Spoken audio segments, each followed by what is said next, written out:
tuned into Tampa Bay's RBLR Sports. Hi, hello. How are you doing? My name is Liz. This is Eureka. This is RBLR Sun FC. I don't know about you, but it's been a week.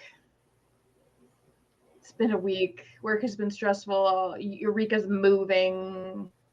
Do you like the sparse background that I have for you today? Yeah. It's like very Marie Kondo. It's this sparks joy or something. I just haven't moved the stuff yet. Sorry, I'm watching my cat from the corner of my eye try to climb the shelves that are filled with shit. So there is no room for her, but she is making room. I'm just waiting for everything to collapse. If it doesn't fit, I move everything over and then I sit. Yeah, she's gonna knock. You mean the podcast famous cat? Yes. Yes, podcast famous. Let's see if she can turn herself around because there's no space on the shelf. I think we were shouted out for our continuous cat coverage on Discord at some point. Yes, we were in the super awesome USL League Discord. There you go. Well, thank you. She literally just like took some stuff and was like, boop. What bitch. All right. Yes. We are leading the league in cats on podcasts. Honestly, the only metric that matters. I'm proud of that fact. I don't care that we haven't won all season. We win every time we podcast because there's a high probability there will be multiple cats on screen at some point by the time you're done. For those of you who are new, I'm not normally around, but I'm always around secretly in the back. But I'm filling in here. We have a great little YouTube. You should, if this is your first time here, you're going to get a great show. I'm going to do my really, really best to fill in for Tom DePinto, but I'm not Tom. Tom is amazing, and I am not Tom. But I will do my best. Liz, however, is amazing, and she is here every single week. And I can say that as the first listener of the show every week, that I'm glad that I get that. So you're going to get a great new show. And everyone who's returning, they already know that it's going to be a good show because they've been here. I ask you, my humble request to you, the person who has returned, there's a like button. There's a subscribe button. We really need you to hit that. It's free, and it's the quickest, simplest, best way that you can continue to tell the algorithm that controls all of our lives that you like this show and that you want more of it and that more people should be exposed to it. So let's expose ourselves to more people by you hitting the like button and the subscribe button. Liz, how was that? That was a very good super producer, Eureka. Like your little, that's the spiel he wants us to do every time. And then Tom and I are like, yeah, like and subscribe or something. No, I need you to plead. You need to be begging these people. No, I'm not going to ask for your money. One day I will, but for now, it's free. You're already here. You're already leave a comment, guys. Tell us how much you love our cats. Ooh, we need more cat comments. Yes. Again, all this stuff I won't say the big E in engagement. I won't say that word, but the more of that kind of stuff that you the little treats you leave around for the digital footprint, the better it is for us here. So, but I'm just watching her out of the corner. Liz, it's been a while since we've blessed the people with an RBLR Sun FC podcast. We didn't miss anything huge last week, did we? There wasn't a game that we didn't even talk about or do a show about or anything, was there? So Tom and I were both on the injury list. As reported, I have made it off the injury list, thank God. Tom has not. He's still there, so we'll see him in a few, hopefully. Yeah, we'll get him. But yes, we did play Brooklyn at Brooklyn, and it wasn't a bad game. Oh my goodness! Speaking of cats, there we go. There's that cat right now. It only took 4 minutes and 48 seconds for you to get cats. Yeah, this kitty. You'll probably see cattails, ears. But you have to be on the YouTube, seeing our beautiful faces. That's the only way to do it. Unfortunately, that is true. Yes. So we did have a game against Brooklyn. It was a good game. Yeah, better than. I'm not gonna go minute by minute like we usually do because that would make this episode 2 hours long. Yeah, right. But it was a good game. The problem I think is we had that fire lit under our ass for Fort Lauderdale, and we held them off. I think we did quite well. Especially, top number 1 versus number 9. Yep. Not bad considering we were still down Tosh that game too, I think, right? Yes. But I think we could have won this in Brooklyn if we still had that fire lit under our asses about a rivalry game. I think we were missing that. I think we might have been missing that Justice Mitchell. In Jacksonville, we don't think of them quite as rivals, but honestly, anyone in state rivals. But Fort Lauderdale is obviously the worst because we have the history with them. But yeah, it was a pretty good game. We ended 2-2. A little frustrating because we let a goal in the 90+1. The worst. It was so, especially after scoring in the 80th. To be up 2-1, and that was my prediction. So I was like, heck yeah. So it was a loss that became a tie, that became a win, that became a tie. Is that right? Yeah. We were losing, then we came back, then we went ahead, then we conceded in the death to make it a tie and not a win. And I really think if we had that same rivalry fire that we did for Fort Lauderdale, it might have finally been our first win. Yeah. Spoiler alert: we still don't have a win. Oh yeah, tell me about it. When does the heat wave break out the ties? Oh, again? I think soon. We're going on a 4-game tie streak now. Unbeaten streak. Unbeaten streak. Yeah.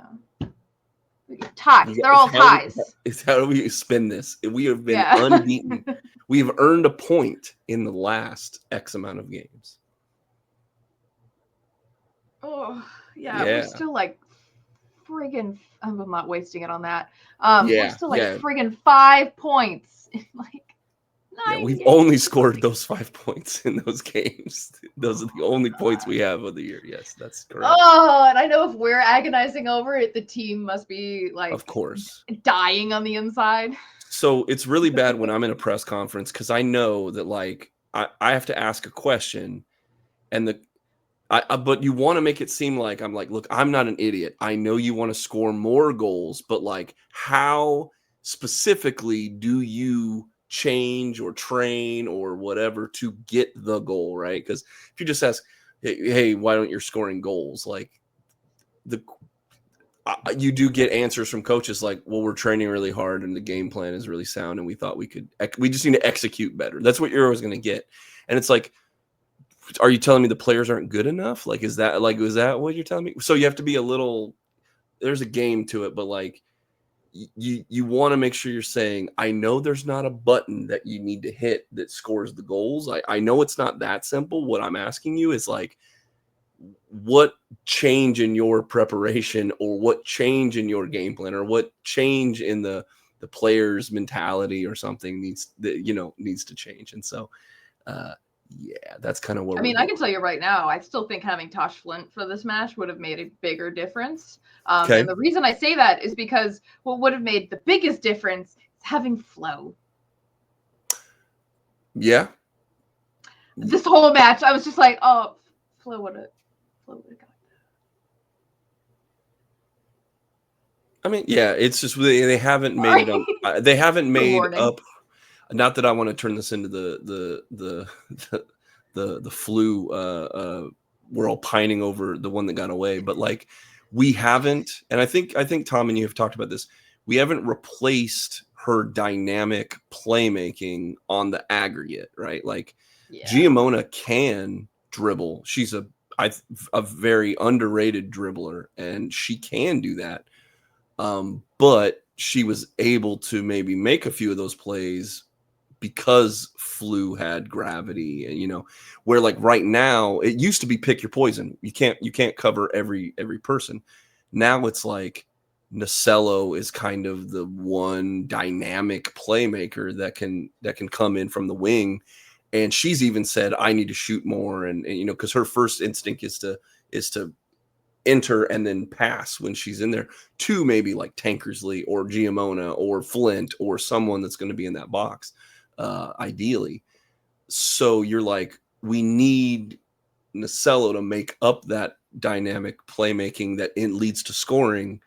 And Giamona is kind of like, well, now you can sort of man mark Giamona in the box. And now you really are making this one dimensional, because it's either like Nasello scores on her own dribbling, or we have like Tankersley or Flint, who was sick.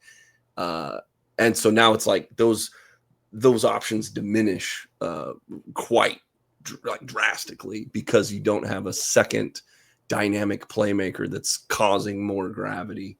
And I think our trifecta of goals and assists, players wise, was Flint, Nasello, Flo last year. Yeah. It was like if one might assist the other to a goal, or, you know, vice versa, that kind of thing. Well, and the things you did add, like you have Jordan Zaid playing more, but again, her strength is speed to then make a play into the box, like to cross into the box. And it's like Nasello isn't like heading the ball. She's not winning a lot of aerial headers and stuff. Like, that's just not her game. So I don't know what you'd want to add at this point, but or just changing some of the play. But right now, I at first it would just be like, they're all hurt. Zaid was hurt, and Keane is still hurt, and things like that. So we at least are in this position, although we're not winning, where we're able to sort of put an 11 out there that's the same for the most part over the last 3 to 5 games. It's been pretty consistently the same 11 that's out there. And that's, I think, also, like you said, we've been getting better and better up to the Brooklyn performance, which was like a win that got away from us. Fort Lauderdale was like a very strong performance that kind of showed, no. We have talent. This is a talented team. We've just kind of been beset with, not a pun there. We've been besieged with injury before. And now the players we got are just getting either acclimated more or past their soft tissue issues that were plaguing them. And so now we can, instead of having to change or just put together whatever game plan and formation we can, we have a team that we can put together, and that they'll get better. They'll gel more. You always need more time, and more minutes together means better, hopeful links in play, and you're able to know where that player is going to be in those positions. So we'll see. It just hasn't come to fruition in the form of like multiple goals and a defensive performance that stops the other team for 90 plus minutes. So baby steps, I guess, in an entire year of Tampa Bay baby steps. We're almost out of the Rowdy season, but like, if I heard the word baby steps or one step at a time, one more time, I was going to turn in my press pass, I think. But it's not the Rowdy show, so I don't want to bring that up. No, I know, but even still, But it's, you learn those lessons on that side too, and then you take them over here, and you're like, oh, this is the stage that we're at right now. It's like, oh man, like I wish this was supposed to be the reprieve from that. This was supposed to be, you know, we're the champions and all that kind of stuff. But it's been a hard reality in the Gamebridge Super League. Has been a bumpy road on our Prinks tires. There you go. I did it. I did all of it. There you go. Yeah, nice. All right. I let us off track. Brinks, get us back on track. Yeah, Brinks. Yeah, we need more tires. Honestly, I'll take tires. I will personally post that Instagram of I'll show up with the whole rig as we put 4 new tires on Liz's car. Yeah. Let's do that. Yeah. As I drive the car to away games or something. I don't know. Yeah, see. Which you have done. Technically, yes. You have no, I haven't driven to an away game. Oh, you flew into Carolina? I've only done Carolina, yeah. Oh my God, Izzy. Just no spatial awareness whatsoever. I'm just going to sit on the keyboard. Perfect. I'm down with that. All right. So we played Sporting JAX most recently at Sporting JAX, who had a fairly impressive crowd, I have to say. I want to say it was like, was it 6,000 or 8,000? It was one of them. Either way, still a decent amount of folks. This is what I do normally in the background. When you say something like that, I'm immediately like, oh, let me go double check that. Yeah. Yes. When we pull stuff out of our butts, it's because super producer Eureka sent them to us in the chat. I mean, yes, I'm not going to go there. There's, I was like, yes, I've. Yep. Yeah. I won't. Say yeah, but they had a decent crowd. I was actually impressed whenever we find that number. What was it? 8,391. Yeah. Like shit. I mean, I hate JAX because they're in Florida, obviously, of course, not the sun. But that's impressive. Yeah, I'm all about that. That's supporting women's soccer right there. 8,000. Yeah, small tangent. Shout out to Dallas as well for cracking 22,000 at the Cotton Bowl for their Classico match. That's right. They had a little friendly. That's right. Yeah, they confusingly had a friendly instead of having a regular match. It's okay. They did not do well. Believe they lost. Did they lose 10,000 people or 20,000 people? 22,000. They beat the previous record, which I don't think anyone actually said what it was on any of the posts, but they beat the previous record of tickets sold for a women's professional match. women's professional sports match. Wow, words. Let's go. So that's very, very cool. Shout out to Dallas and their supporters group, the Unstabled. I love it. Which, as a horse girl, I love so much. As a horse girl. Yes. Horse girls understand. Okay. That's a great name. Horse Girls Understand would be a solid band name. Yes, it would. All right. Or at least an album title for someone, for sure. For the Unstabled. Oh my God. There you go. That's their first album. Horse Girls Understand. So yeah, Sporting JAX. They had pretty much their usual lineup. Although I am angry because they put out their match notes and said Georgia Brown wouldn't be available. And I was like, hell yes, Georgia Brown won't be available for international duty. Hooray! Yeah. Well, it was a weird thing, right? Because she literally got on a plane the next day. So there might have been a mix-up on like when you need to get on your plane and when we can get in here. Either way, she was on the sheet as supposed to be out. That's true. I was very excited for that. That is true. As a last place team, I was very happy about that. Yeah, we were excited not to see. Holy shit, I did not realize it. 6'4"? She's 6'2". 6'2", yeah. 6'2". I looked it up on the sheet. And now you put her next to McKenna Patilla, who is literally my height. And it's like, I hate to make that joke, but it really is a how's the weather up there. 6'2".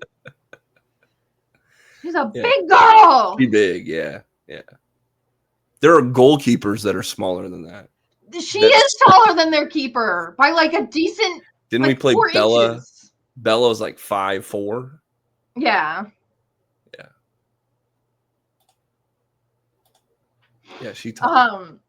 Okay, so we had our lineup. We were doing a 3-4-3 pretty much. Yeah. With Nasello on the left. Disregard whatever lineup they had on the screen. If you watch the game, it was wrong. Yes. Right. We figured that out quite quickly. Because they flipped Zayd and Nasello. So we had Nasello on the left, up top, Tankersley in the middle, and Zayd on the right. Our attacking mids were Shimkin and Pluck. Mm-hmm. Along with Giamone and Listro just as our good center mids. And then McNeil, Hendricks, Bissett as our usual defense with Schneider in goal. Right. And then we had Provo, Gaillard, Emma Gaines Ramos, Sienna Bryan, return of Dory Haugen. Happy to see her again. It's been a minute. Bella Cresci and McKenna Patilla on the bench. This lineup, though, obviously they shift. Nasello goes all over the place. Giamona laying back, but can also push forward into the center mid. As Zayd and Nasello sort of do, pincer from the sides. Like on paper, if Pluck plays really well and Shimkin holds the fort on her side as a younger player, I see the vision on paper. Like, not on the field though. Well, we'll get into that. I'm not gonna spill all the beans immediately, but yeah, considering that Tosh Flint was unavailable, she was literally it was sick. It was sick on the availability report. She had illness. She's just like us. Yeah, right. She's just like us on the podcast last week. She was sick. There is a thing going around last week for sure. So yeah, it was like without Tosh. Without playing, we didn't have to play a bunch of. We had 2 academy kids on the bench, but earlier this year, we would have killed for this lineup. So I was like, it was all right, and it wasn't too different against Zayd in the lineup with Flint missing. But other than that, and a little bit of a formation shift. But the game plan, I mean, the way that they're very fluid in their movements, I didn't see this as like. I thought we would still be able to continue like the good offensive building blocks that we've been building so far. So, yeah, and we'll get into it, but like I do think we frustrated Jacksonville a lot. They were very irritated. I think maybe if we had played a little more possessive ball, maybe we would have scored more, prevented them from scoring. What have you, because we do end with a really low on possession, which is very confusing for me because it's not how it normally turns out. Or normally it's like almost like a 50-50, or it's like a little bit less. This one was bonkers. We'll tell you at the end, so you better stick around for the whole thing. Sporting JAX this entire year, their go-to has been to jump on people early. The one game they didn't get out to the first lead, other than this match, which we'll get into, was like a 1-0 loss or to Dallas earlier this year.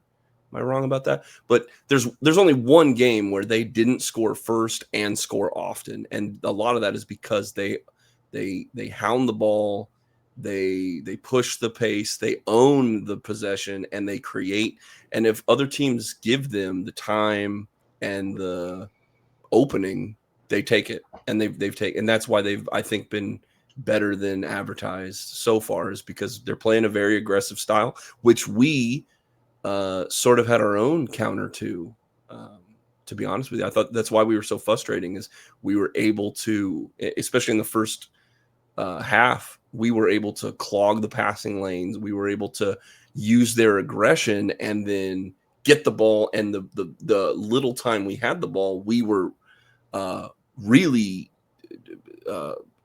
aggressive on the counterattack, with a couple times that we were goal dangerous for sure. Yeah. Okay, so from the first minute, please, what is the logic behind having the keeper kick it off? Yeah. So yeah, I know. This has kind of been happening around the whole world, is that the team will just they'll boot the ball into the corner, like in American football, you'd call it a coffin corner kick, where you pin the other team. The idea is to pin them as far back into that corner as possible. So when the Sun have to throw the ball in, now your entire team is now pinning them in that area of the ball. So the idea is that you'll gain possession on the throw in, like you're making them throw the ball at the furthest they can from the goal.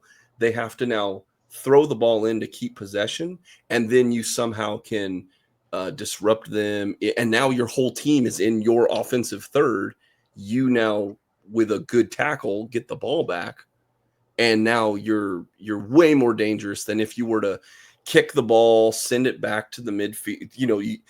you kick it back, and now we're all sort of slowly walking into the offensive possession, and then you maybe try to go to the left or try to go to the right. You could basically save yourself a couple minutes of just unusable offensive time by punting the ball to the other team and then making them throw into a zone that has all of your players in it now, and they didn't have to like run or like get that tired to get there.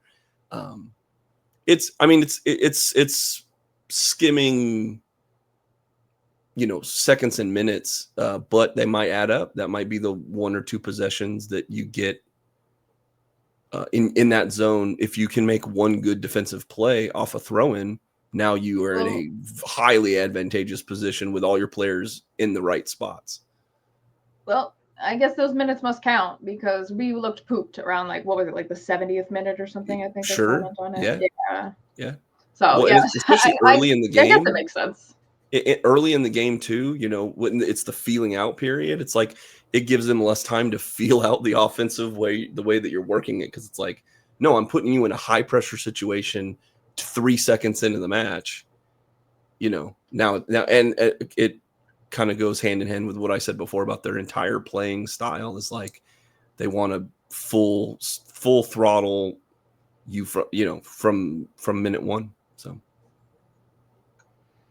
Yeah. Jacksonville gets their first corner around the 3rd minute, which was like, oh God. Thankfully, they don't do much with it. Yeah. We had a lot of these little things, and I guess you're right. Zayd and Pluck did not have the best game. But a lot of these little things where it's like we pass, and then we just that final pass to get it to a player in shooting range goes awry. A Jacksonville player intercepts it, what have you. It's just really frustrating, and that happens several times in this match. Yeah, 100%. I think in all those. We had a ball from Tank to Pluck was great. JAX gets the ball. Yeah. Sorry. No. Keep going. I like it. My notes were really coming fast and loose. I have 5th minute. Zayd's pure force of will wins a corner. I did really like her work there. She was really good at trying to stay on the ball and keep it in bounds.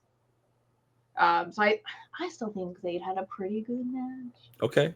Sunrise's opinion. Well, it's not Sunrise. Sunrise, I didn't update Sunrise, but like other. Oh, okay. Well, I mean, I don't want to get into the stat nerd stuff yet, but the stat nerd stuff, there were a couple players that it didn't really like, and it's little things like you just said that sort of added up over the course of the whole 70 or 90 minutes that these players played, but those little things made a difference, and because we haven't gotten to it yet, but we didn't really score a goal in the complete like run of play, like a normal way that we possess the ball. We scored it in a very awesome way, which I'm sure you'll get to in just a few minutes. But yeah. Yeah, I like the 6 minute. Nasello holds onto the ball for just a little bit longer than she really should have, even though McNeil was right there. McNeil, by the way, has a friggin' phenomenal game in my opinion. But McNeil was wide open, asking for the ball, and she doesn't pass it to her for whatever reason. And then she does when she's like run out of space, and it's too late. So it's like that could have been good. No, McNeil from minute 1 was very good this game. Yeah. Yes. Yeah. McNeil is really like she's on it. I don't know. Maybe it might be her best game or second best game or something like that. She was definitely in her bag. Yeah. We get a second corner from this. It's taken by McNeil. She passes short to Jilly. She passes back to McNeil to kick straight into the box. Doesn't quite make it to its intended target, but I like that we're being this aggressive this early. Sorry, that was my cat. No, so they were kind of cute on this game more than often. I think they were kind of cute with the corner kick stuff. What was your opinion on? Because this was the first, but there was like 2 or 3 of them really that like they pulled out these whole little like. Yeah, we've been doing that lately. Yeah. Yeah, I don't. Maybe just the. I mean, clearly the balls straight into the box aren't working, so I guess I kind of get it. Okay. I mean, I'm with it. Denise Schulte Brown hasn't ever come across to me as a coach who kind of has one way of doing things. I think she picks a thing and then will drive it into the ground until it. But at some point, she has shown that. And this was a question last year as she was a rookie head coach in the pros, is that like, okay, you have a game plan and you really think it's going to work.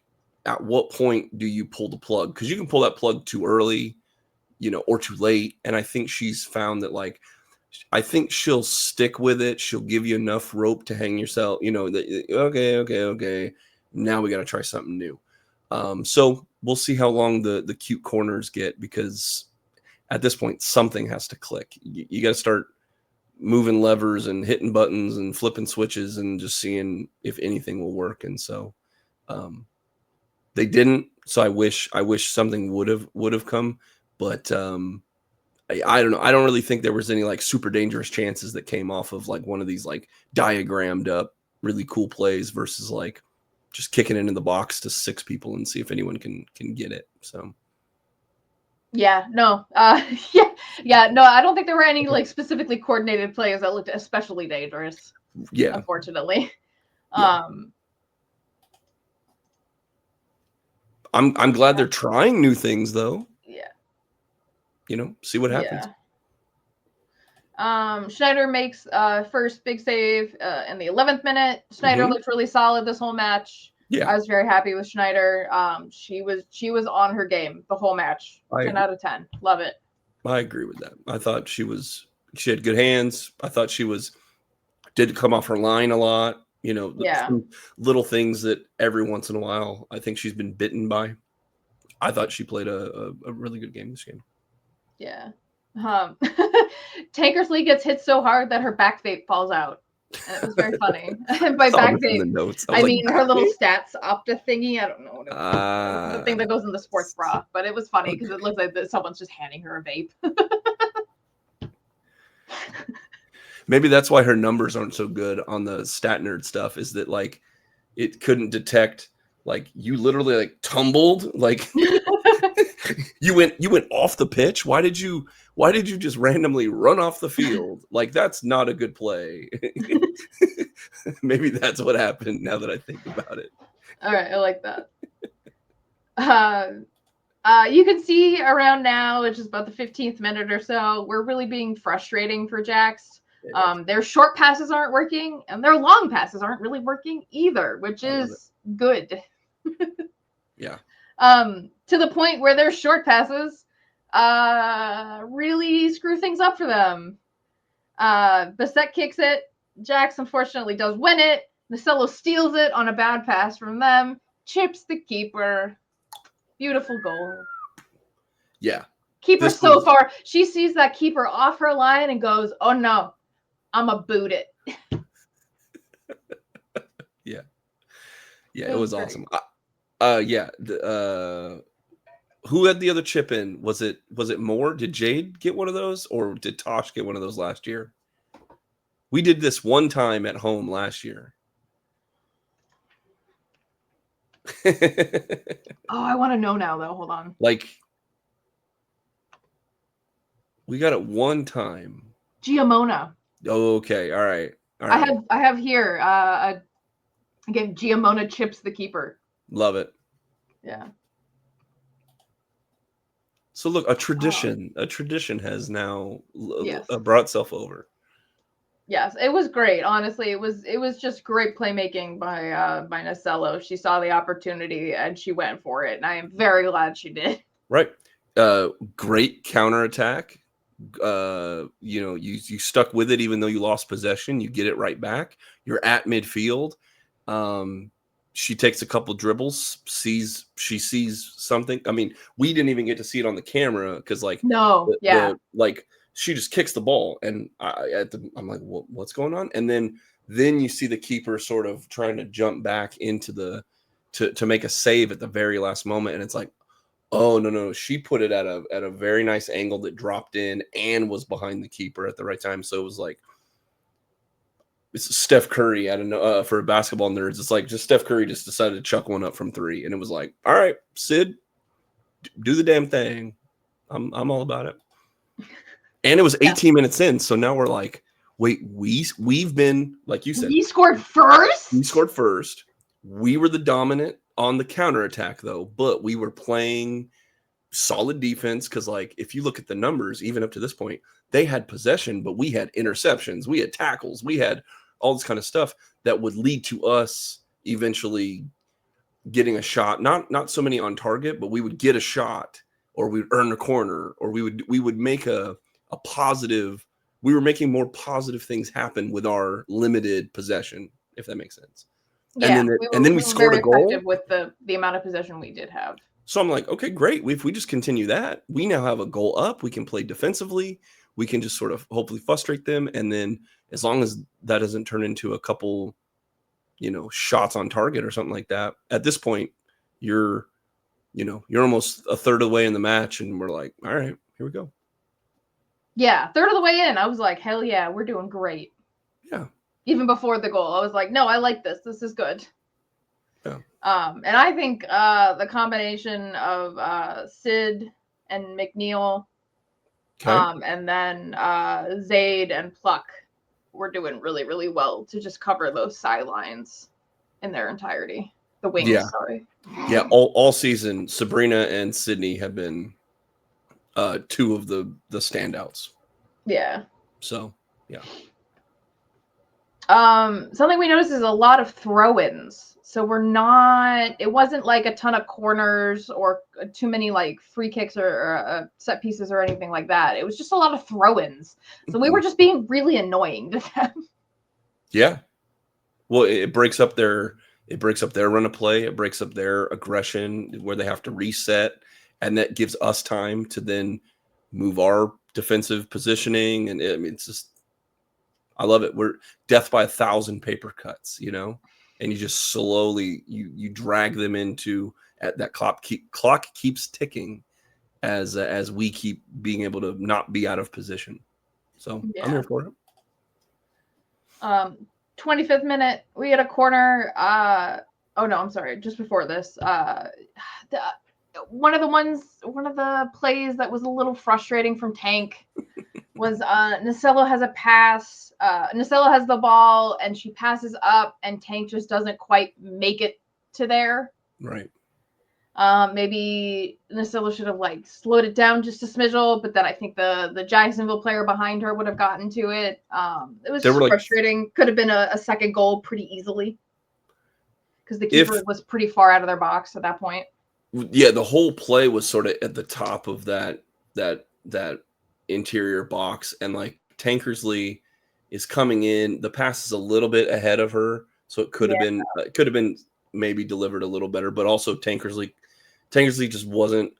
She didn't have the gas on. You could tell there were 4 defenders in the box plus the keeper, and it was like Sydney put the ball in pretty well to get between the first 2 set of defenders, but Tankersley hadn't beaten.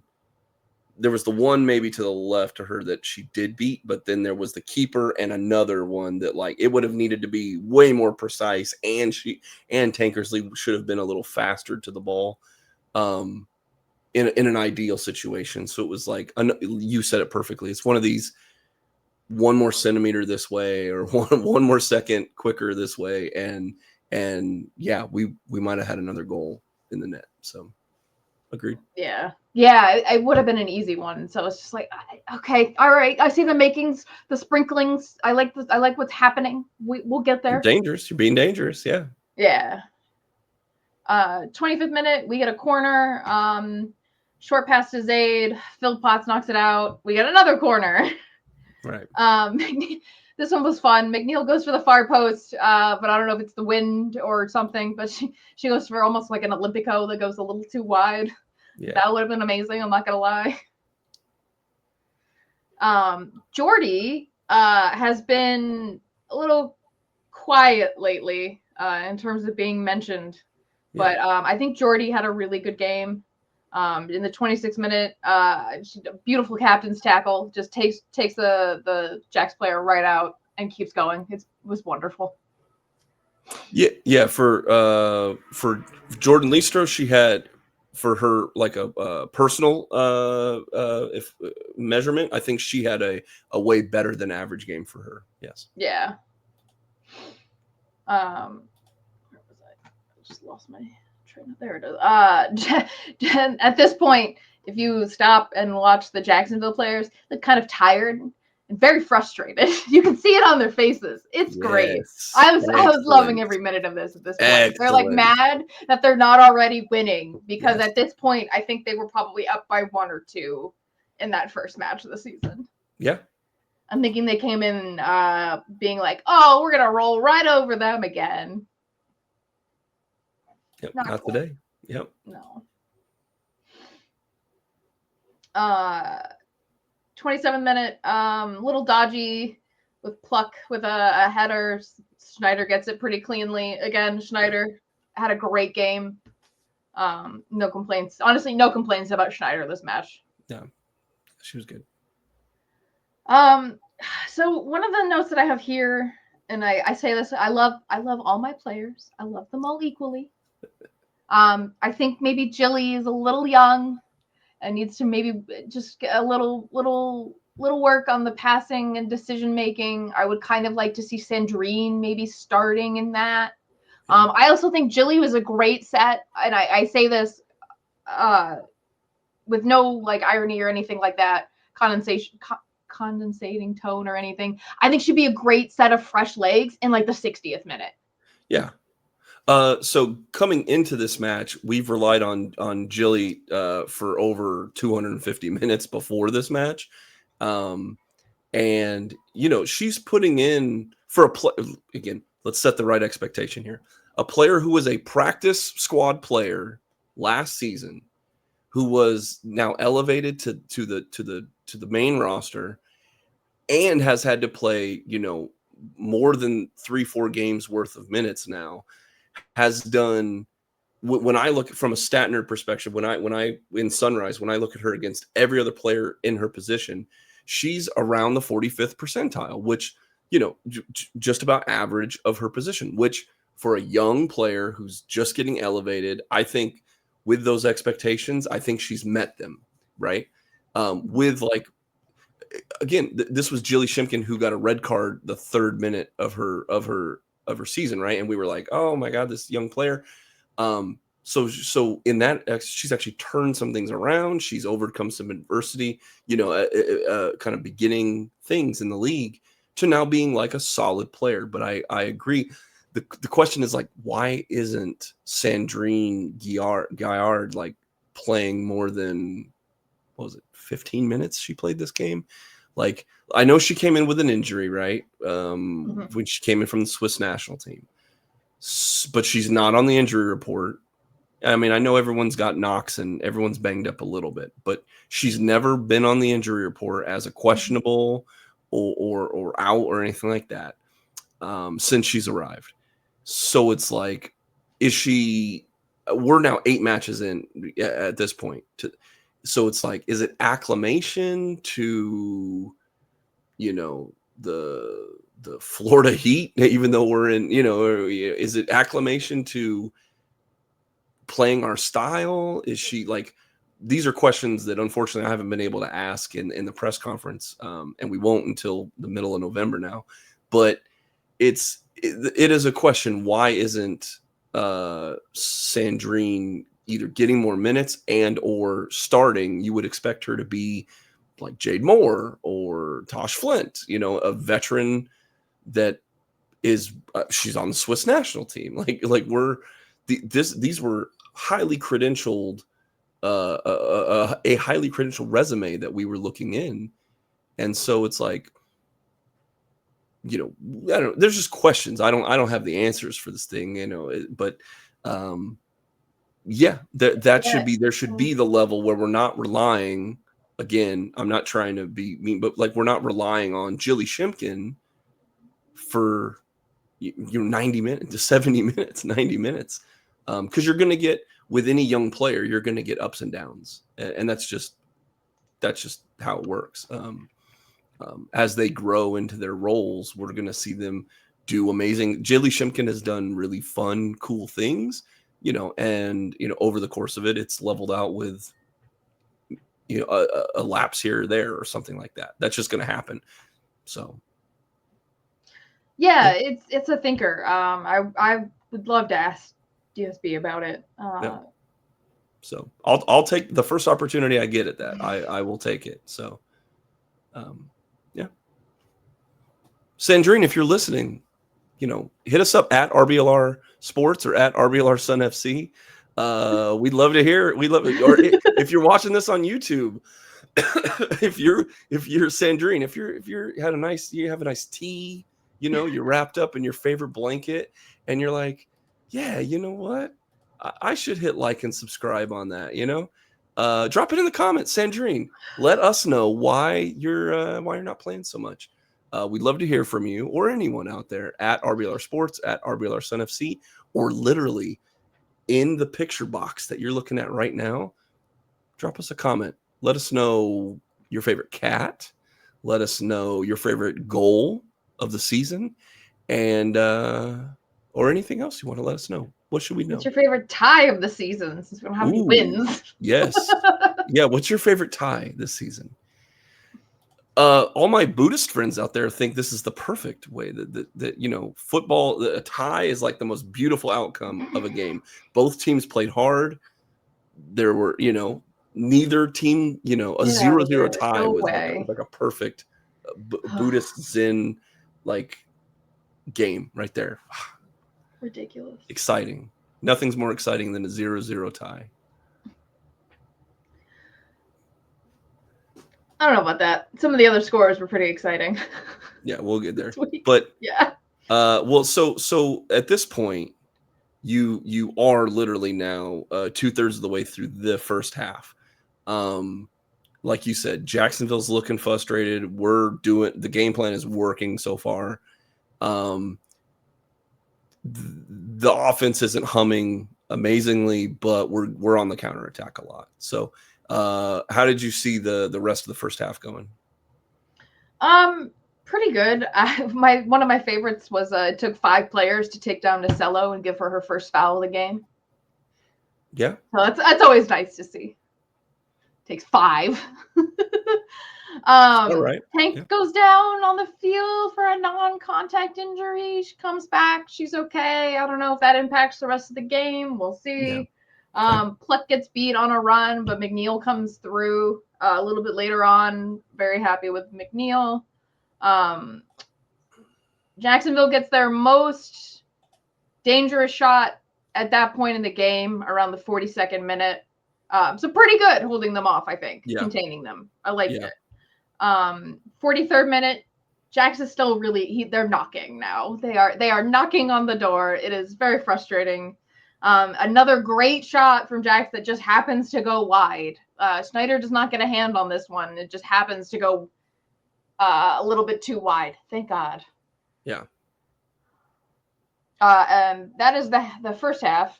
We end 1-up to the Sun. They don't give us halftime stats until a couple minutes in, so hold on 1 second. So at halftime, we have 32% possession. Yeah. That shocked me, that number. But, on deeper reflection, you go, yeah, all right. I mean, the 32%, we had almost as many shots as they did, and we definitely did more with our shots and creation with our limited possession. I already said that earlier, but yeah, that's how I felt about it. So yeah. And then we had just some stats: 3 shots, 2 on target. I'm okay with that, especially since Jax had 5 shots with big goose egg on target. Yeah. Yep. But we didn't get that until 2 minutes into the second half as a drop down box, right? Yeah. Mike and I even went back. And we were like, where are the halftime stats? Yeah. They didn't give them to us. Yeah. They had to refresh the match center presented by Prinks Tires. Yeah. Shout out to Jax's broadcasting team. We'll take those tires. You could use some work. Use a little work. Yeah. So at the half, we do make our first sub. We sub Provenzano for Pluck. And Jacksonville subs on Meg Hughes for Vaca. Why is this good to know? Because Meg Hughes is really good. She's one of their best players. That's one of Jackson's like biggest playmakers. Yeah. So we haven't even been playing with Meg Hughes. Provenzano's had a phenomenal year, in my opinion. I think she's been solid. She's solid defensively. She's solid. She's been an offensive. What little offense we've been able to muster, she's been sort of in the vicinity of it. And I think Gabby Provenzano has been a breakthrough player, is what I would say so far. Yeah. And so absolutely. I'm like she's been starting, but she didn't start this game for some reason. Who knows if that was like a planned, okay, we'll do this. Because we're going to, if you're thinking that they executed the game plan, right? They're up 1-0 at halftime. It was apparent from the beginning that this is the high press is what they're going to go. It's already tough to be a winger at all or just a player in this defense. But then to be also, we're going to high press even more than we normally do. I could see why Provenzano was like, yep, this is a planned substitution at halftime or something like that. So. Sorry. Not too much happens for the front. Oh no! Right off the bat, first minute in, Jax gets a shot. Get their first shot on goal, probably. It was not great. We don't like that. Jacksonville definitely came in with a different game plan for the second half. Yeah, they used their time wisely. It was a different second half than the first half. Almost apparently it's almost like at 43, they were like, oh, this is what we need to do. Plus, maybe the gas tanks starting to get a little emptied for the Sun. Takes a lot of energy to do what they were doing. Yes. Speaking of gas in the tank, McNeil in the 51st minute gets a foul for us. She 100% looks like she's ready to just fight. And I love that. I'm here for it. Yeah. I think McNeil is fully Tampa Bay Sun. We're good at this point. We're good with that. We led the league in yellows, right? Didn't we? I think so. Yeah, we're not this year, but okay. I think Brooklyn not yet. Is or something. Not yet. Denise will have them in shape by the spring for sure. Yeah. It's a lot of S's. Yeah. 52nd minute, we got our first offside call, which is annoying. Sure. Whatever. Oh, I'm sorry. 54th minute, Phil Potts gets their first shot on target. It is caught by Schneider. Again, we love Schneider. Thank you, Schneider. Yeah. We then make another sub. We sub Haugen on for Jilly. And then Batilla on for Zaid. Which I'm good with. I mean, getting Dory back in is awesome. Batilla now this is a academy, kid that's coming in.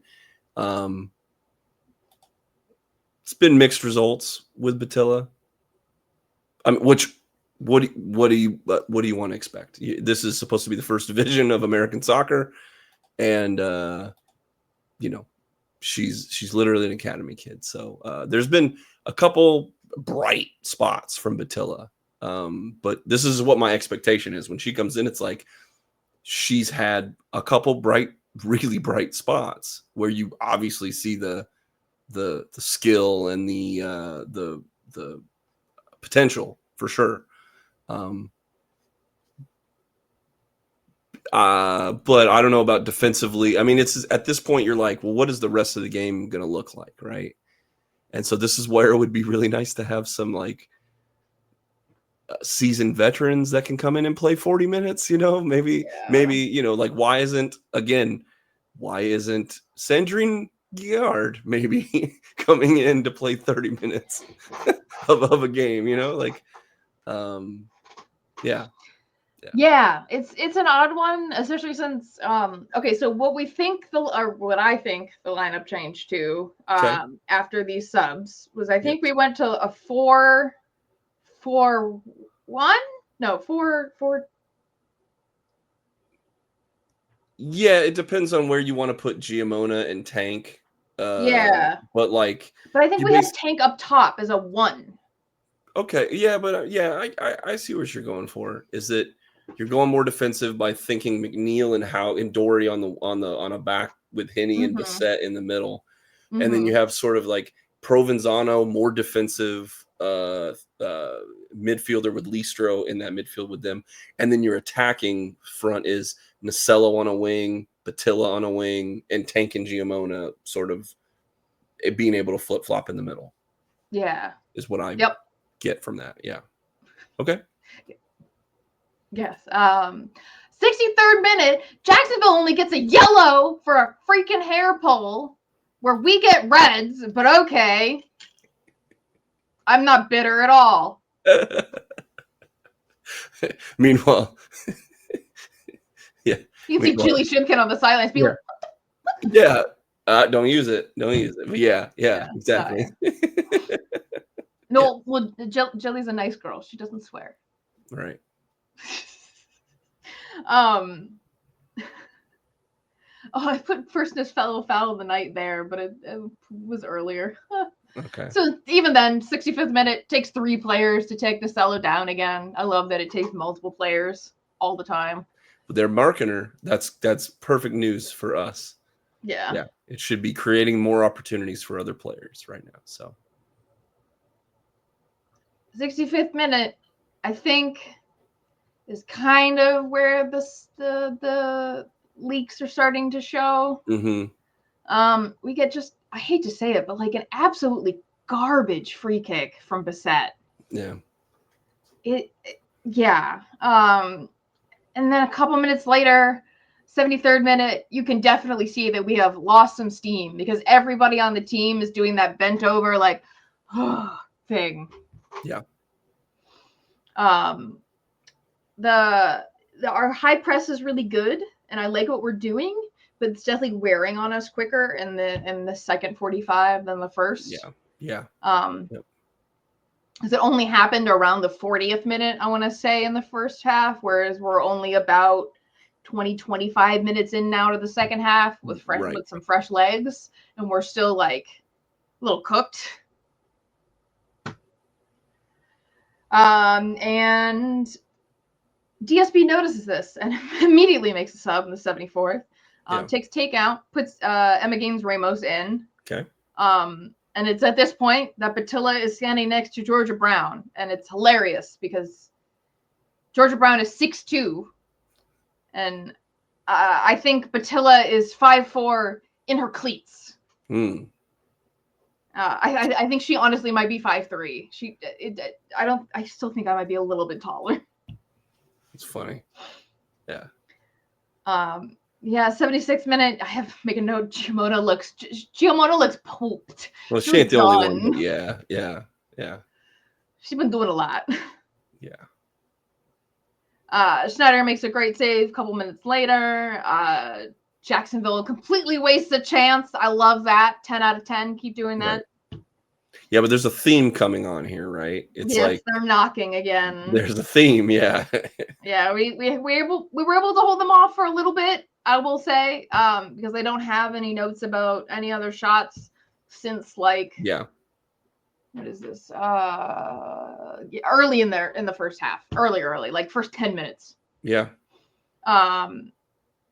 They are knocking now. It's the 80th minute. They are knocking. They really, really don't want to lose to us. 82nd minute, we take Nasello out. We put Gaillard in. Not sure if Nasello was just not going to do this full 90 or what. A little weird because I'm pretty sure she's done full 90s every game previous. So not sure about that. Hoping she's okay. We did. We had scouts at the match, aka Brent. Shout out Brent, indoor soccer drummer, who did notice that she was getting some treatment right after she came off. I'm hoping it was just one of those routine, throw me an ice pack. I'm going to just put it on my knee kind of thing. Yeah. Well, I think also the guy, if you're just going 1-for-1, Sandrine is way more defensively attuned so far. I mean, we haven't seen an offensive. She makes good offensive plays too, but like so far in the coming into this match, 181 minutes that she's played, she's very highly rated in terms of percentile for her defensive play at her position. So it's that's kind of we got 20 minutes to go. We have a literal academy kid on the field. 10 maybe minutes. With 10 minutes left, it's just like hold the fort. I think DSB was trying to park the bus a little bit and did it literally a minute too soon. Yeah, right. Unfortunately, because in the 83rd, Jacksonville gets a goal. Yeah. And they get the equalizer. It's very frustrating. So it starts with a free kick for JAX. Mm-hmm. It's about 40 yards out. Not necessarily too, threatening from where it is. Could always be closer. Yeah. The ball gets headed into the box. And it's like Henny and Gabby get in each other's way. It bounces off Henny's foot. She doesn't really get great clearance out of the box. Schneider is off her line because she saw Henny and Gabby getting in each other's way by accident and was like, oh no, I need to go there. Because she's off her line, and also blocked by the 6'2" Georgia Brown, which Schneider's not short by any means. I'm pretty sure she's like 5'11" or something ridiculous. Yeah, she's 5'10", 5'11" at least. Yeah. But 6'2", that's a good 3-4 inches. Georgia Brown is blocking her. Ashlyn Puerta, of course, Ashlyn Puerta. Killer. Gets all the goals for Jacksonville. Killer. Can you just go to the NWSL and get out of her hair now, please? Yeah. Well, Ashlyn Puerta scores. Sandrine's been on. Was technically marking her, but Sandrine's been on for like a minute. Yeah. 45 seconds if you want to get like 10 no one's been able to stop Ashlyn Puerta. So. Yeah. So very frustrating. But it's just one of those. It was just one of those things where like this happened and then this happened and then this happened and it blew up. Yeah. Yep. It had been ticking for a while, and then unfortunately, just the ball's hanging out too much in the box. The wrong dominoes start falling. So yeah. Yeah. But I mean, Ashlyn Puerta though, Denver Summit FC. If you want to look at the Super League. Yeah, go there. Go to Denver. Please go there. We're begging you. Please go there. Denver. It'd be great. Yeah. Denver's 300 days of sunshine in Denver. Just saying. Just as much sunshine, if not more, than you'll get in Jacksonville. And then also, you won't be in Jacksonville. Right? Duval. Go to Denver, not Duval. How about that? There you go. That's great. So that's annoying. That's in the 83rd minute. So now we're now tied 1-1. A minute later from the restart, they get a really good shot that's way too close for comfort. Yep. It's late in the game. That's my note for the rest of the game. It's just like me going. It's me holding my breath and praying we hold a tie. I didn't take notes because I was just like, yeah. The rest of the game, yeah. And then because of that too close for comfort shot, they end up getting like 2 corners in a row. We get it out of the box for like half a second. There's a sloppy pass from JAX in the 90th. Listro wins it. She plays it to Carly, plays it to Sandrine, but the box is too cluttered to get a solid shot. But I think that is a good sign, though. I liked the sequence of play that happened there, and I liked that Sandrine got on the ball and was like ready to shoot. Yep. Again, let's start her, please and thank you.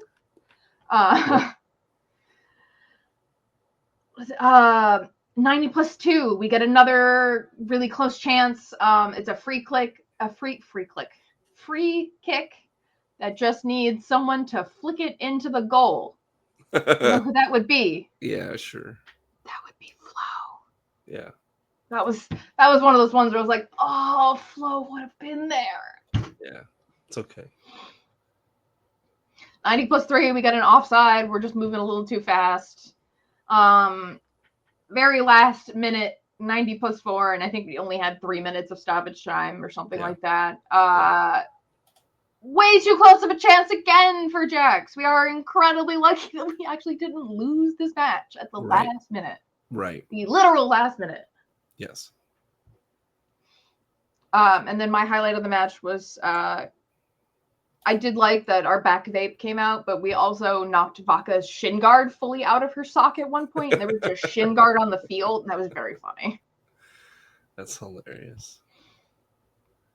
Okay, so some thoughts about this match. Yeah, please. McNeil and Listro were very on it. They were doing a lot of the dirty work, pass and move, cut out a pass, very focused. I liked it. I think we had a weird shape in between the Gabby and Haugen subs, and maybe if those had been a little closer together, it would have been a little more cohesive. Okay. I think throwing Sandrine on before Batilla, and I say this as a short girl. She's tiny.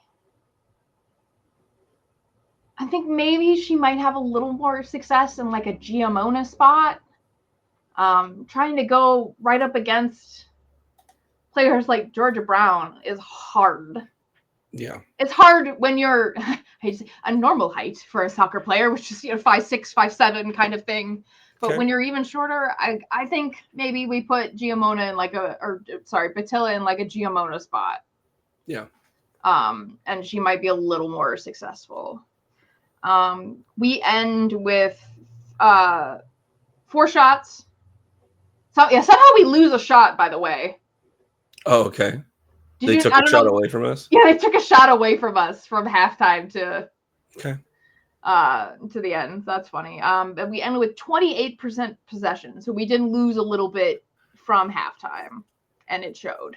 The last 15 minutes of the match was yeah.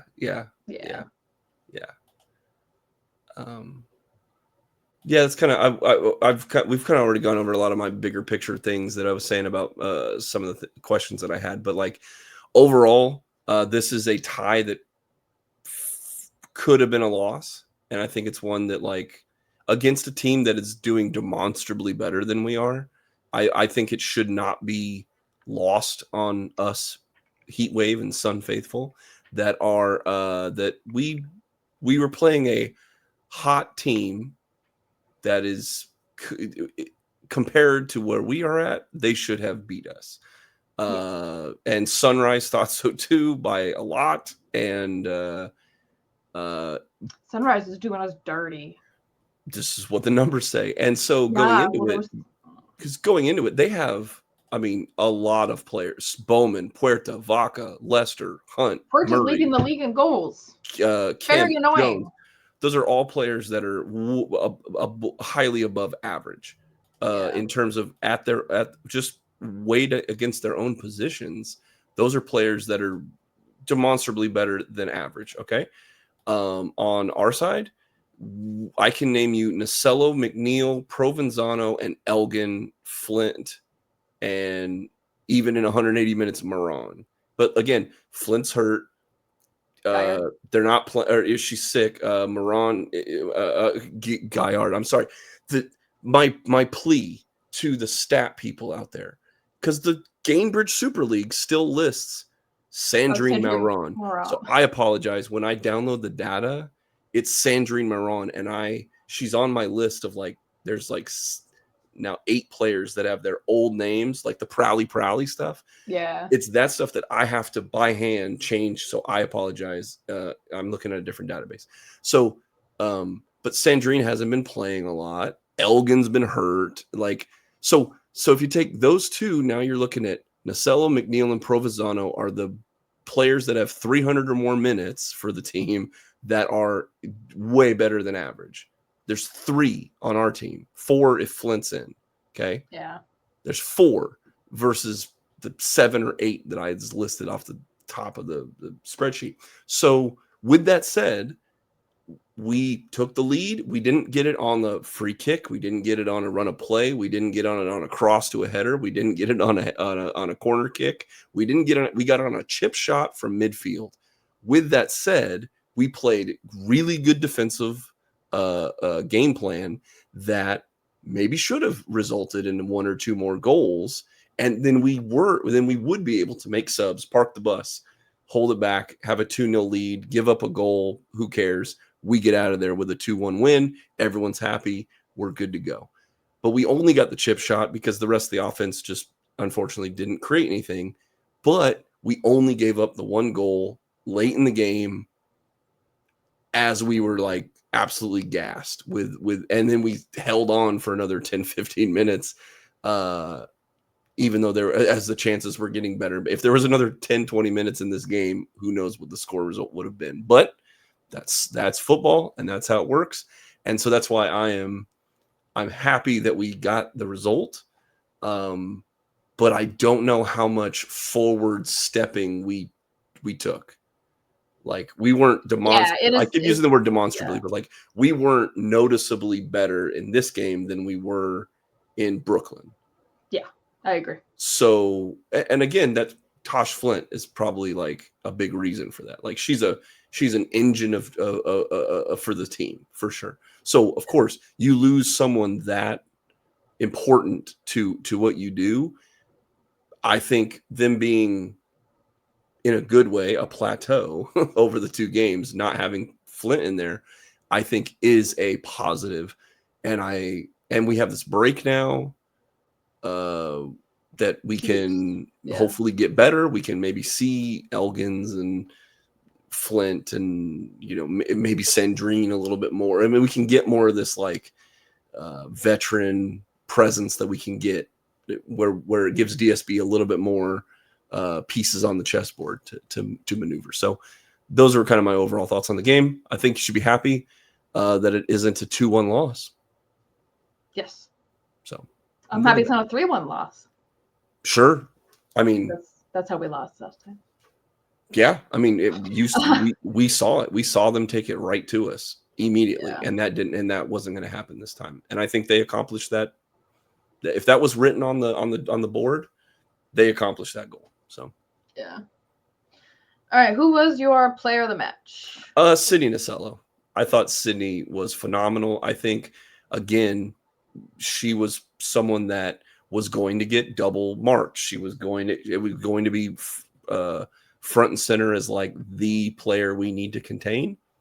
She took the one opportunity she got and she put it in the net. She created that opportunity defensively, and then she noticed what was going on, and then she fired it away, along with a couple other runs and chances that that led to not to say there wasn't a couple other players that were very good. I'll let you say who you wanted to, but there were at least two other players that I thought had way good, very good games. So who was your player of the match? My player of the match was Sabrina McNeil. Love it. I thought she just had a phenomenal match. Like, yeah, all around. She had teeth the whole time, and I love that, especially as a defender on the wing. There was at no point did I think she was like, she might have been tired. She didn't look tired. Played all 99 minutes. Yeah. She was just so solid defensively, just there anytime she needed to be. Oh, yeah. The numbers back that up completely. She was, I believe, from both teams, the top interrupting player in the whole game. So, yeah, which is at a fullback position. That's exactly what I want to see. Yeah. I don't have the Kristen Edmonds flashbacks that I had last year when I see her playing. Yeah. Sorry, I had to say that name, but yeah, it's like, yeah. And all season going into this, she's been a solid player the whole time. So I'm all about Sabrina McNeil.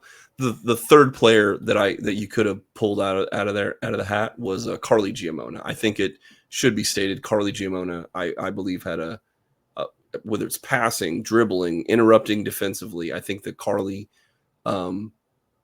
she kind of had to play a little bit more of the Tosh Flint role and with a little bit more defense. And I think she stepped. I mean, she's not as flashy as Flu was. She's not as dynamic as Sydney is. She's not as rough and tumble as even Jade Moore and Tosh Flint is. But she's like a little bit of all of it. She's like a special Carly. I think I hope that people when you look back at the beginning of the Tampa Bay Sun, that you're like, Carly Giamona is like she's in all the action. She gets it done, and she does it in so many different ways. And Denise will be the first one to toot her praise. Like Carly Giamona, I think, is a DSB like legend. I think she allows this offense and defense to do a lot. So anyway, there you go. That's my Carly Giamona segment. So I love it. Yeah. Do you want to look at some of the other scores, or do you want to talk about our academy signing? We can look around the league. Okay. Let's see. All right. I know we missed some games last week. We're not going to talk about those. We're just talking about the little games this week. It's fine. Yeah. On the 16th, Lexington played Fort Lauderdale. It was a very exciting match for Lexington. Good for them. They won 5-1. We love it. Yeah. And Fort Lauderdale got a red card. Their keeper got a red card. It's nuts. So just to run through some of the goals. Lexington, 17th minute, Shea Moyer, assisted by Taylor Ulmer with a headed pass. 25th minute, Sarah Griffith, assisted by who other than Addie McCain. Fort Lauderdale gets a red card. In the 27th minute, they have to play 70 minutes a man down. And it shows. And their backup keeper.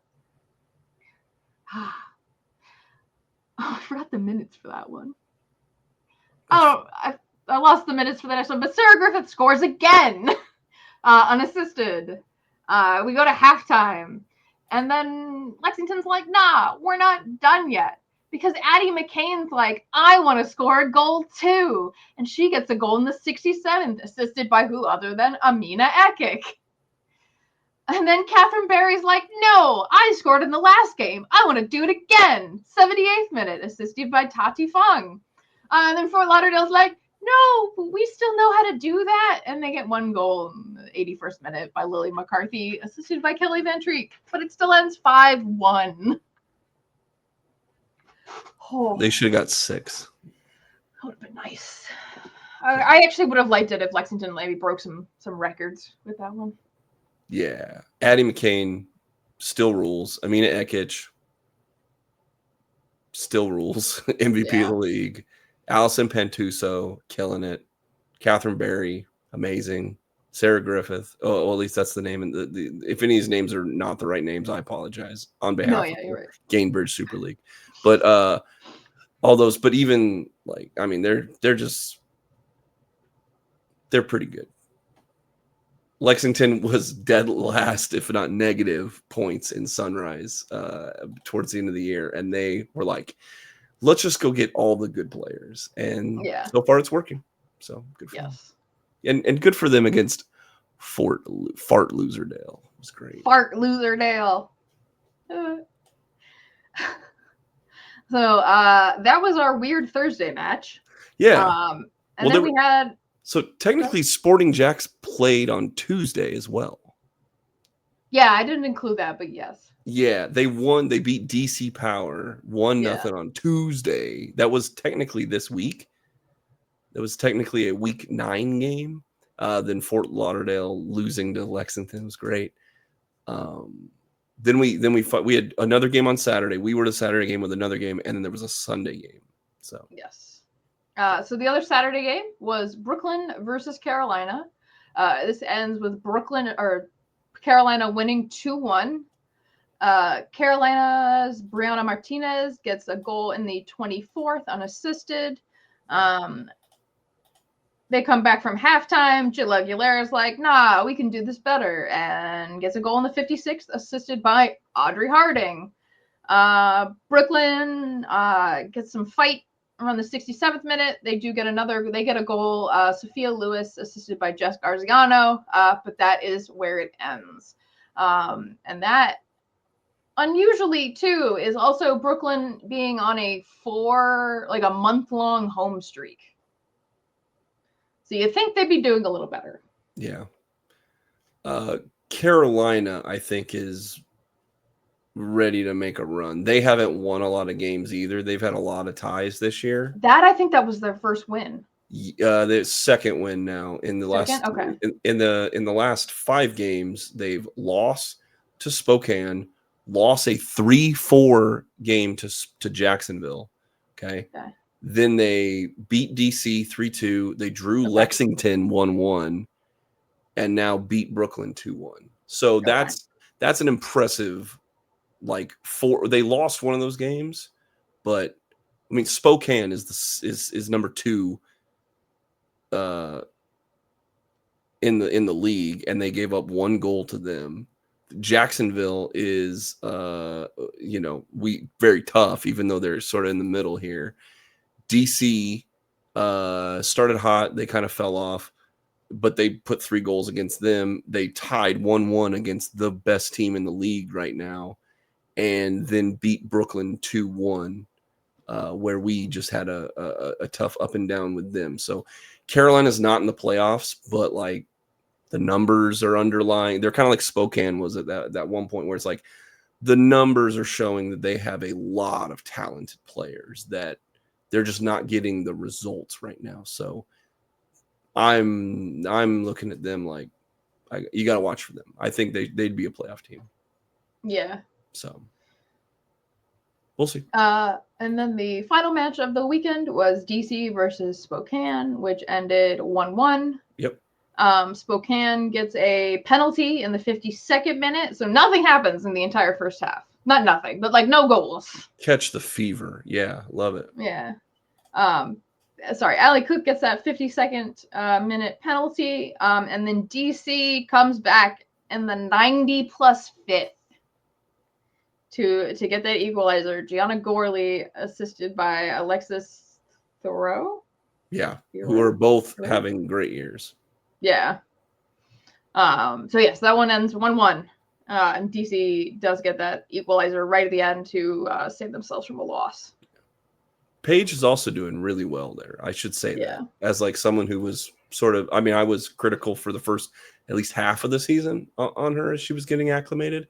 She turned it on. She did a lot better in the second half, but at the time, I don't think it was like we were. I don't know. I don't want to say we, like I'm speaking for everybody, but I think the overall sentiment in the fan base was like, Paige is good, but we'll be all right.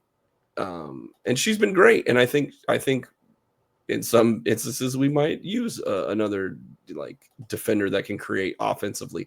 That if we're looking for pieces on that aren't here, Flu isn't here, but also I think the reason Paige was given more room to grow last year, even as she was like kind of a defensive liability at times, as she figured out the offensive side of it. And it was a playmaker on the wing as a defensive midfielder and a wing, on the side, that created a lot more offense that we just haven't seen a lot of that breakout. Like Almondira, you get Paige to Sydney like all the time. Yeah. And it makes it where now it's a 1-on-1 for Sydney, and like that's or Zaid, right? Like whatever side we were flip-flopping those people. And it's like, it's now we have Bissett in the back. Bissett's known for her like long ball and just a phenomenal passing acumen, and I think that's maybe something we're missing so far with this year's team. So just want to say shout out to Paige. I think she's doing really good. The numbers bear out. She's a very, very good offensive player for her position, and her defense is solidly above average so far this year. So. So you're saying we need a more defensive player? I mean, it's kind of weird because we haven't been scoring a lot of goals, but I think the game plan is like all gas, no brakes offensively, push pressure, and it's why we have a person like Viv Bissett in the backfield who might not. I mean, she's gotten a lot better. She's a very young player too. Like I should say that too. Like she's still very young. But her bread and butter isn't necessarily being a lockdown, shut down defender on the back line. She's been playing very well with Henny, and they've been building a good chemistry. It's the fact that like they can play the ball through her and have played her as like a point guard almost like from the back line. So I think those are the kind of players. Like Zayd is another one. Offense is like the main thing she does. She has elite speed. Defensively is the reason she didn't start so much last year. And that's where we're hoping there's a leap there, because if she takes a leap defensively, now she's a solid contributor. She's not just a flip throw and a fast girl. Like she's like a well-rounded player if she can boost up defensively. So I think that's been the element of a lot of these players as we look at like offensively first, what can they bring to us? Because if we can score 7 goals before you score 6, we still win, And then, I mean, that's kind of been the way it's gone, unfortunately, sometimes. It's just that this year, we're not scoring the goals at all. There's nobody that's been a breakout offensive, other than Sydney, Sydney Nasello, no shocker to anyone there. But, like, we haven't had a second or third where we're like, I mean, we have like 3 or 4 people in the golden boot race, right? And so other than Sydney, other than Gabby, other than Sabrina and Tosh Flint now, who's the offensive standout for the Sun as we're standing here right now, That's a question that we're like, if we start seeing more names that are like solidly contributing, I mean, because Carly's kind of in a offensive rut right now. And like, that'd be a person that if they were scoring a lot, if they were getting the opportunity to score more goals, maybe we're not tying so much, right? I mean, we're not losing all these games, we're tying them. So, but. Well, I have great news for you. We signed a youth academy goalkeeper. Hell yeah. Who got called up? He did get called up by Ireland, but this does not necessarily help us in any way, shape, or form. So I'm not super sure why we did this. But okay, cool. Welcome, Braylon Goals. We're the future. Thank you. I was trying to lead into that. You just kept going. It was very intuitive, but I was like, wait, let me make my joke. No. No jokes. Yeah, so another save for the goalkeeper. No jokes around here. Only serious things when it comes to our just finally called up Braylon Galt. Good on you. Yes. So she did get called up by Scotland very recently for their U17 team. Yay! She previously competed in the W League with River Light FC. She continues. She was also in Florida Premier FC youth development program. We love that. Has trained with the Rangers women's first team to help with tactics and all that. Very cool. We do like this. I'm just confused by it. James's ears just perked up when you said 1 Scotland but 2 Rangers. Mm-hmm. There's like double antennas. Like he might pop into this screen at any moment. Yeah, I'm expecting him to bring the Scotland flag so I don't have to buy another one. That's right. We get to add a flag to the. I know. Like we didn't have enough friggin' flags this year. Somehow we lost like 3 players, then we gained like 4 more countries this year. I'm here for it. Yeah, no, I am too. It's a lot of flags. The flag bag is getting full. You have an account set up. You have like net 90 terms of credit with like these flag manufacturers now. You would think. Thankfully, they're very cheap. They're like under $10 each. They're starting to follow us. They're like, "Hey, Liz is gonna call us in a couple days." Yeah. Hell yeah, hell yeah. So we signed an academy goalkeeper. That's Yay! I mean, I don't expect this is the team we're going to have until the spring. So yeah, when the colleges let out and like all that, I mean, once the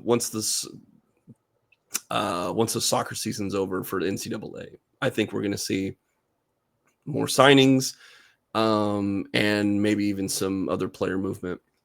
I mean, more loanees, more thing, Ashlyn Puerta might get sold to somebody and then she's not in the league anymore. I think just like last year, I think there's going to be just hold on. This is why I'm not so worried right now. It's like, no, there's and I don't know, I can't remember if I mentioned this on the show or not, but there is a lot of players, specifically Fort Lauderdale, who are relying very heavily on their NWSL players and may not be there in January. Yeah, I'm like, yes, we're at the bottom of the table.